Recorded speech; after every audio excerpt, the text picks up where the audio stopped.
El siguiente ponente es Pontus Melin. Yo llevo trabajando con Pontus y con Antonino, bueno, con Antonino más tiempo, porque ellos tienen un sistema ReadSpeaker que se utiliza en la mayoría de las administraciones públicas, como ayuntamientos, en las páginas web, donde tú ves una página web, para que esa página sea accesible, pues permiten que el texto pues, se produzca. Entonces tienen un sistema de texto a voz que es muy potente. Y de hecho, con ellos tengo una experiencia muy interesante porque yo sigo diciendo, creo que fue la primera vez que un MetaHuman se conectó con ChatGPT. Fue un trabajo que hicimos conjuntamente con su ReadSpeaker, ¿vale? Entonces, es una cosa de la que estamos muy contentos y por ahí hay un vídeo de YouTube donde saludaba a ChatGPT. Entonces, Pontus es el responsable dentro de ReadSpeaker de toda la parte de desarrollo y de desarrollo de texto a voz. Entonces, yo creo que la charla que nos va a dar puede ser muy interesante. Lo único, un detallito es solamente que va a ser en inglés, ¿vale? Espero que no haya limitaciones. Porque eso, Pontus, when you want. Thank you.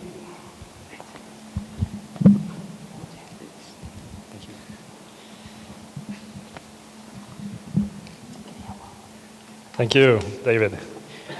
So if it's not clear already, I'll be switching to English for a while. I hope that works for you.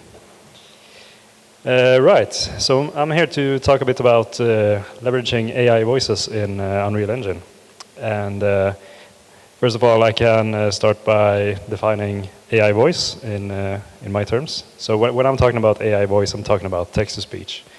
So basically, we train our models using voice actor recordings, and based on that, you can then give it a text input to create novel outputs, which in this case is speech. Right, so with that out of the way, let's get going. And I figured I'd start to talk a little bit about why you would need text-to-speech in the first place in your games. First, I also want to preface this talk by saying that we are not looking to replace voice actors. So that's not our goal with this product. Rather, we aim to serve as a complement to voice acting.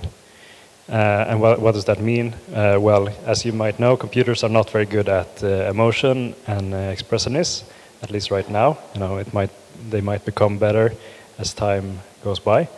But there's still the thing is that we do value the human element that you can get from voice acting. And I think that's something machines won't be able to replace in the near future, at least.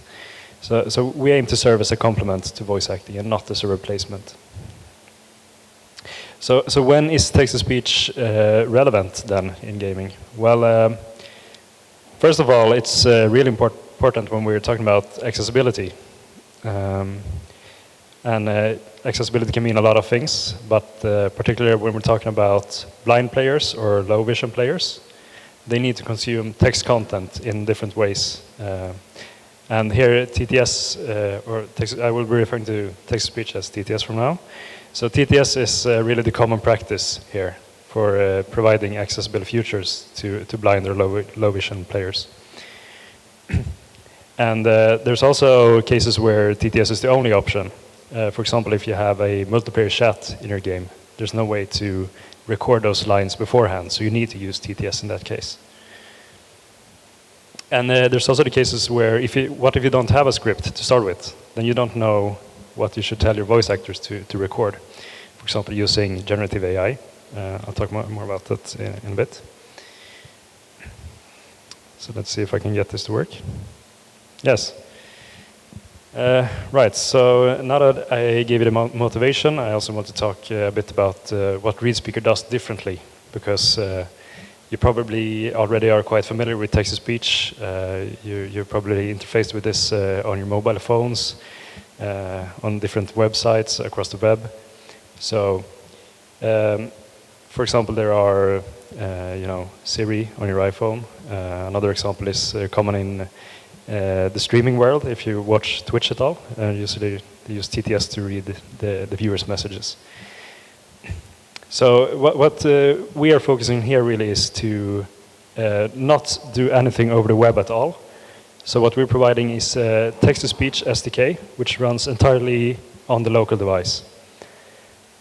This means that we do all of the inference is performed during runtime and on the device. So what's important then to note there is that we are also doing this cross-platform. So we support all the major gaming consoles, the current generation at least. And furthermore, we also have built out very easy-to-use integrations. So here I'll be focusing on our integration with Unreal Engine, of course. But we also have integrations for Unity and other software as well. I think ReadSpeaker is quite interesting in the sense that we also have a sort of full chain ownership system, so to say. So we do everything from writing the scripts to sending those to our voice actors, having the voice actors record. Then we use that data to train our models, and we also provide the SDK and final front-end solution as well.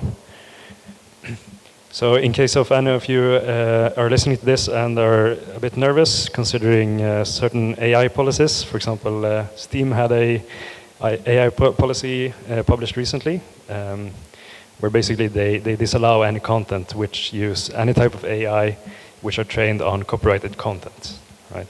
So you don't have to worry about that here, because we own everything and we have full contracts with all the voice actors as well.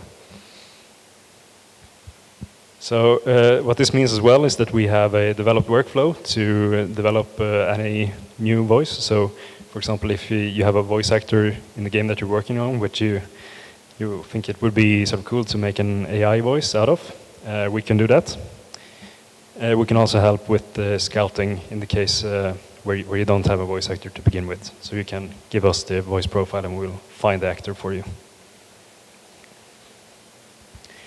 Right, so to mention some of the use cases, I already touched a bit upon this, but for the first three categories here, we have UI narration, audio description, and in-game text chats.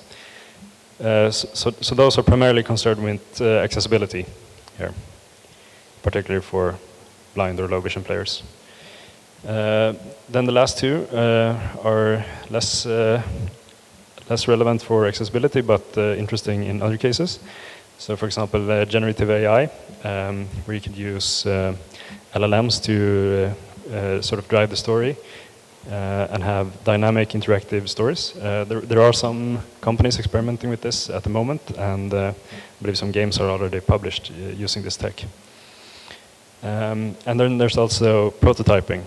So whenever you have a script, you might do a lot of iterations on that very quickly. And in that case, having the voice actor go back and forth from recording, it becomes expensive real quick. So if you can have prototyping with text-to-speech, you can save a bunch of money.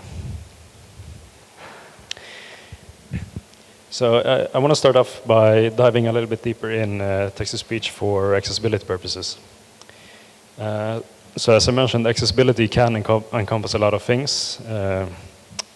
For example, there are, for colorblind people, to have colorblind options. There are making the text bigger in games as well. And then there's, of course, when it comes to blind or low vision players, again, screen narration is really the crucial part.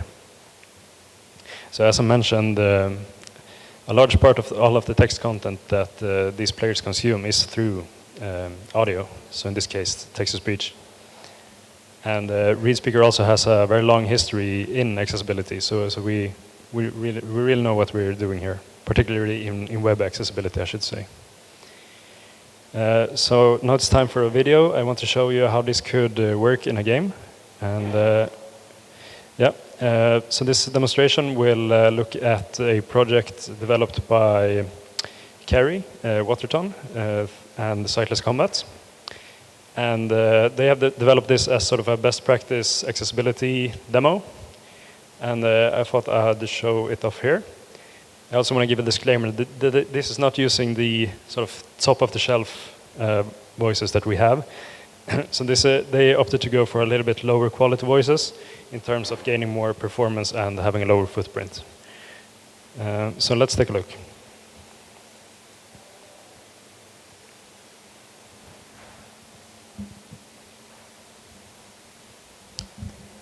See if the audio is working.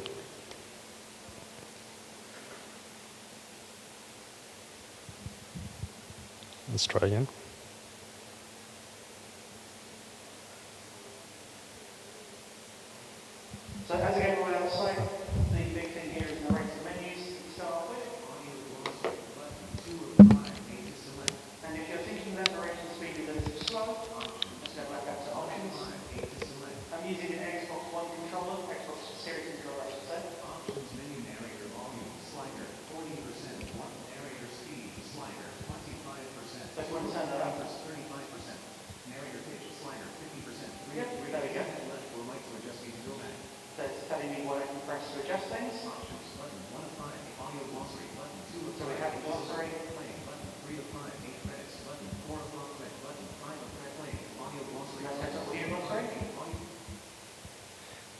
So there you have a small example of this particular player, Sightless Combat. He's a blind gamer himself, and he has been part of developing this as a framework for developers to make their experiences more accessible.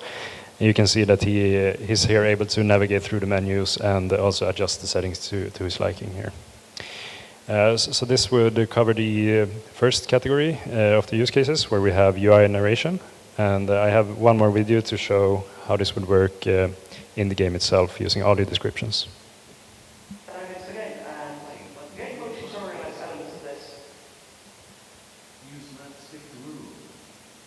Okay, so we're going to do as the game says. A long, cold corridor extends before you. Slightly ahead to the right is a wooden crate. At the end of the corridor, you see it turns sharply to the right. So we have audio description built into the game itself. This crate could be a good place to hide. Press A to hide when near crates. So that interactive came up so we can hide. Right, so here you can see how audio descriptions can be used to basically inform the player about the current state of the world and what the objectives are, and how to interface with that world as well. And so this is using the ReadSpeaker speech engine SDK together with the Unreal Engine plugin that we built. So now I figured I'd show you how you could set up something like this in your project. And it's really simple. I will try to go through this quickly because I suspect a lot of you are familiar with some of these steps already. But the first thing you need to do, of course, is to download the software. And we currently provide this for free. There's a free trial for you to download. So by going through the page that I listed here, readspeaker.com/applications/gaming, you can fill out the form and basically download it from there.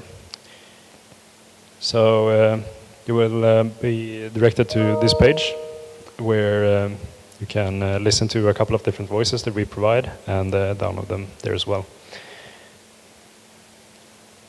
So once we've done that, we can go to the projects or Unreal Engine projects. So here I just created a quick fresh project to try this out.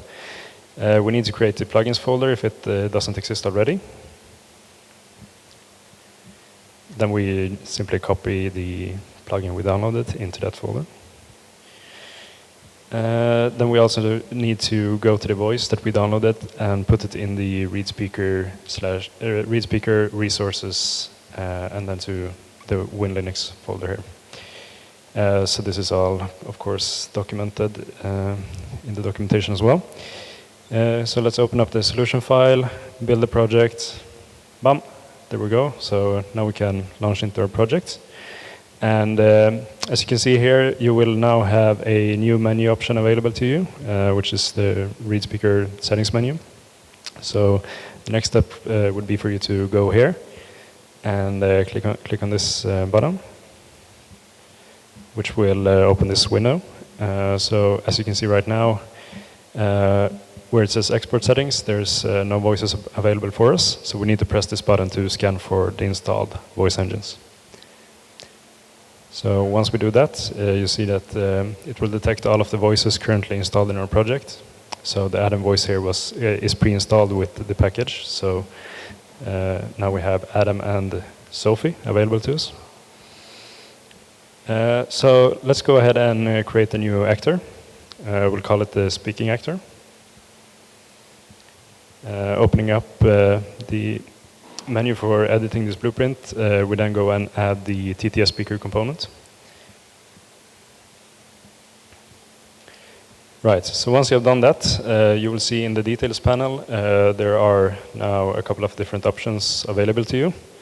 We'll particularly focus on the characteristics part here, because here's where you define the text-to-speech characteristics. So you can select between any of the voices that you installed in your project. You can also adjust things such as the volume, the pitch of the voice, the speed of the reading as well.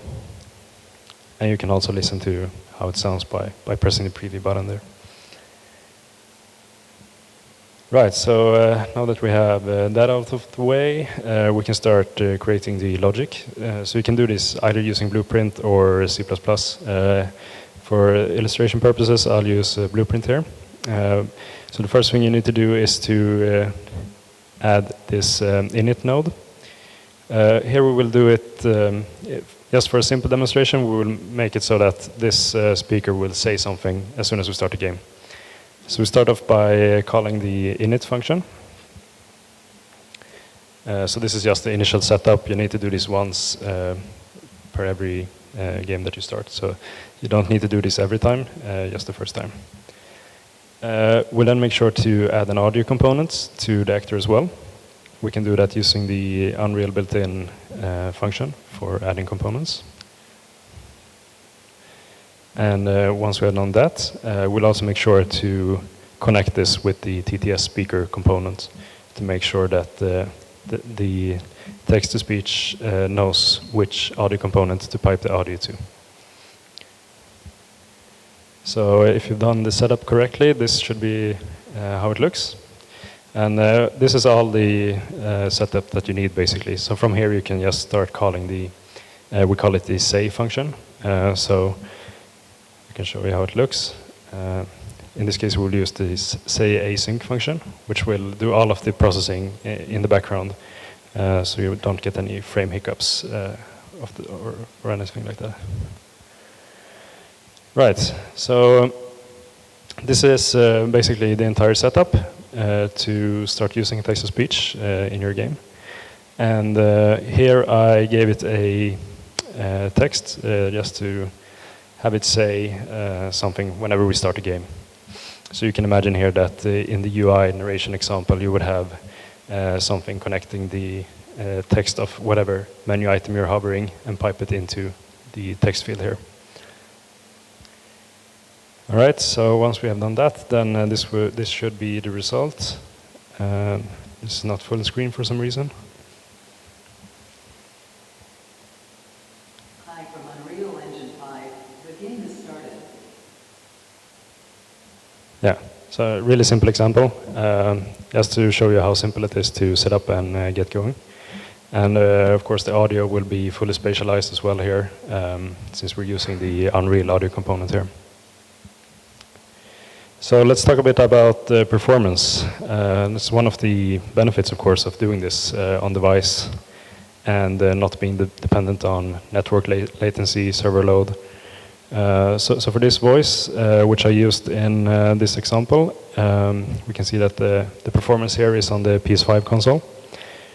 So to do the entire loading of the entire engine, loading it into memory, we're talking about around 15 milliseconds for that, so it's lightning quick. And then we can see the time for doing the entire synthesis of the example sentence, which in this case is hello. This is a sample program of ReadSpeaker. So they were looking at around 140 milliseconds to do that entire workload.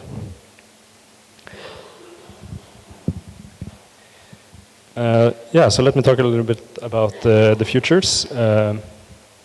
You can use either C++ or Blueprint, whatever you're most comfortable with. And the example I showed here was, of course, only Blueprint for the sake of brevity. Yeah, you build it once, and then you deploy anywhere. So you don't need to maintain any platform-specific code. And you can deploy to all of our supported platforms, which I will list in a coming slide here. So doing this, you will have fully integrated TTS into your project. Our SDK will embed itself within the game files. So as I said, no network connection, really fast response time as well. You don't need to be concerned about user privacy, since it's all happening locally on the device. So you can also access timing and ViSym data. And you can use ViSym data to implement lip sync. So ViSyms are basically describing the lip movements in each part of the speech. So you can use that together with the MetaHuman integration that we developed as well, to basically use this text-to-speech and have the MetaHuman be lip synced automatically with very little setup. Then you can also get the timing data, basically which word you're at certain points in the speech, and you can use that to implement highlighting. So basically having each word be highlighted as it's read. So some boring technical specifications. For each voice engine, we're looking at about 15 to 20 megabytes in footprint. And yeah, performance can differ a bit depending on the quality of the voice. So we can scale that up and down depending on the need of the project. As you saw earlier, I showed you one example of performance. So that would be the most performance-heavy option. So everything else that we offer will be even quicker than that. So we support these engine versions from Unreal Engine 4.27 all the way up to Unreal Engine 5.3. And you can see the supported platforms there as well, being Windows, Linux, Android, PlayStation 4, PlayStation 5, Xbox Series X and S, and the Nintendo Switch. So when it comes to licensing of this software, as I mentioned, this is free to try. You can fill out a form in the link that's there, and you can experiment with it yourselves. When it becomes time to publish your game, we offer perpetual licenses, which means that we charge a one-time fee per project, and the pricing will be based on the game budget there. We also have an interesting program starting sometime in the beginning of next year, where we will offer free licenses to indie or hobby developers, so you can obtain a license without a cost in case you don't have any revenue, for example. All right, so that was my presentation. So if you have any questions.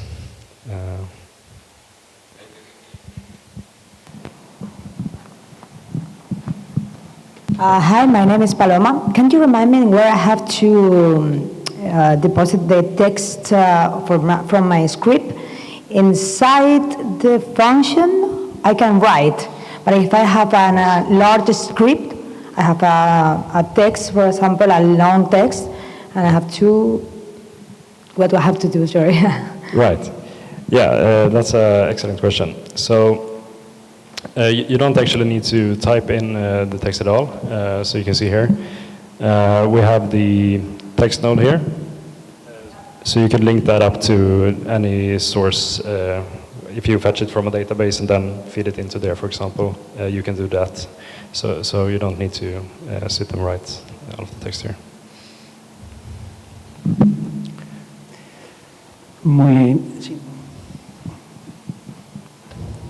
Hello, have you thought about applying this kind of technology outside of games? Because, for example, whenever I see like real aloud any chat, the first things that comes into my mind is like chat support for e-commerce, and that would be some place that you could actually improve accessibility. So, is that something? Right. Yeah. So we are actually active in a lot of different spaces outside of gaming. So ReadSpeaker has been around for 20 years at this point, and primarily we have been working with web accessibility before this. So we have a large suite of software, either for producing speech files in a desktop application or through a web API as well. And we also have some products you can integrate for web accessibility, which will basically put a web reader on your page. So I don't know if that answered your question. Okay. Okay, la última. Hello. Is there a possibility, for instance, in the field of music, to have text to interface with different voices, and you can have like deep learning for different voices of some artists or some singers, and to be able to go and start filtering out the best voice that you would like for this text? Right, yeah, that's interesting. That's actually an ongoing field of research that our team is working on, which basically allows you to feed both the lyrics to a text. For example, if you have a singer, you can have basically a singing text-to-speech voice in that sense. So you provided both the music sheets as well as the lyrics of the text, and it will sing instead of speak. So that's an interesting area of application and something we are actively looking at. Nothing we provide at the moment, but might do in the future. Muy bien, muchas gracias.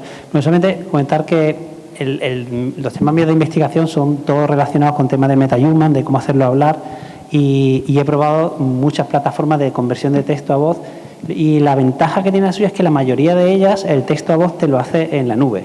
Entonces, claro, cuando tú vas a hacer, y cada transacción tiene un coste, porque puede ser de 1 céntimo, aunque sea muy pequeñito, pero imaginaos que si tú quieres desarrollar un juego y vender ese juego y no tienes la seguridad de que cada vez que alguien esté jugando, cada vez que se conecte, se chupe 1 céntimo de tu presupuesto, pues aunque lo hayas vendido por 20 o 30 euros, pues probablemente corres peligro como alguien juegue demasiado, ¿no? Entonces, la ventaja de la propuesta suya es que el motor va dentro del local y no se está mandando a ningún servidor, sino que permanece dentro de la máquina del jugador, ¿no? Con lo que eso yo creo que es un diferencial importante de ReadSpeaker, ¿no?